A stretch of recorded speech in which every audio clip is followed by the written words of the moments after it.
Welcome, and this is Shrek Sissycock Adventures, Episode 1.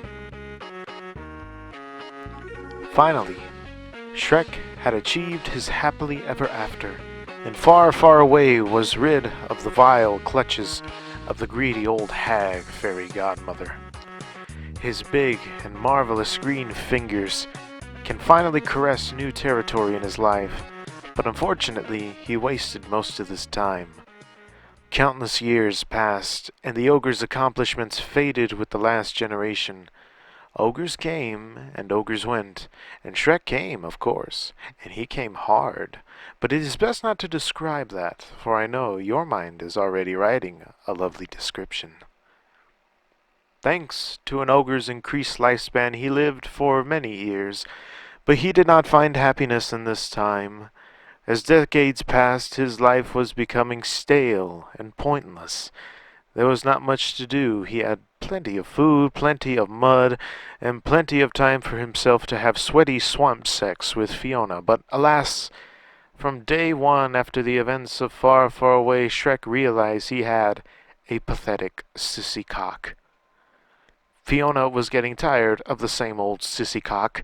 She believed ogres were well endowed, but Shrek had a shrimp of a cock. She had tried every position in the Ogre Sutra, used every kind of stimulant from magical fairy lube to cock rings made of gold from the golden goose, but it came to no avail. She wasn't satisfied with Shrek. She grew jealous of Donkey and his voluptuous and massive donkey cock and its ability to satisfy that giant fucking dragon chick. Her envy grew to a painful sexual frustration, and soon she rejected her ogre form so she could at least feel something close to pleasure. Ruling again in the land of Ducock, I meant Duloc, Farquaad had indulged himself in the arcane arts and worked with dark magic. Through the conjurings of his buddy Ron Jeremy the fucking fairy, he grew well beyond his former sissy self and became of average build and height, a king fitted for Fiona in more ways than one. On a warm, sherbet sunny morning, Shrek was awoken by the clashing of swords, and he rose up from his unusually cold and lonely bed. Shrek's own frustration due to his pathetic sissy cock has made it harder for him to sleep. He got up and looked around. There was nobody inside other than him. "Where is Fiona?" he thought. He tried to pinpoint the sound through the pots and pans in the kitchen, but he heard nothing from within the hut. The sound was coming through outside, and he made his way to the nearby window. He approached the window sill and saw Fiona, sparring with the reborn Farquaad. It was passionate and fiery, and the clash slowly evolved into sensual moans emanating from the pleasured Fiona. The look of surprise struck the ogre's stone rugged face as he took glimpses of the attractive king. He was tall, built, and charming, and most importantly, he had a cock worth a fuck. He became the peak physique of the man Fiona had originally waited for in the tower, and Shrek knew it. They continued their rough and ruckus affair for a few more minutes.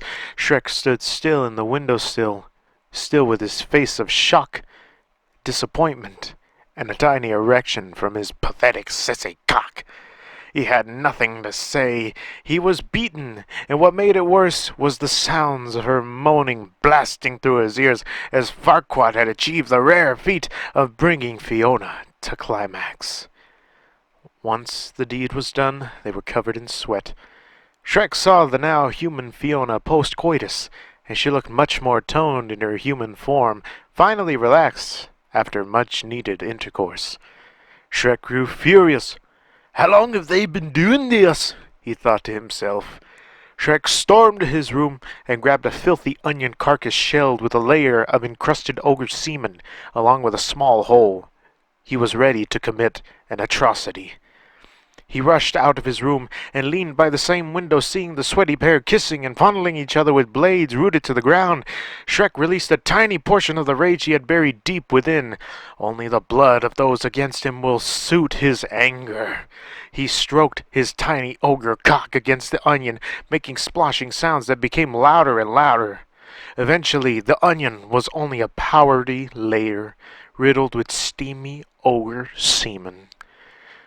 Suddenly, the onion had regained its natural form.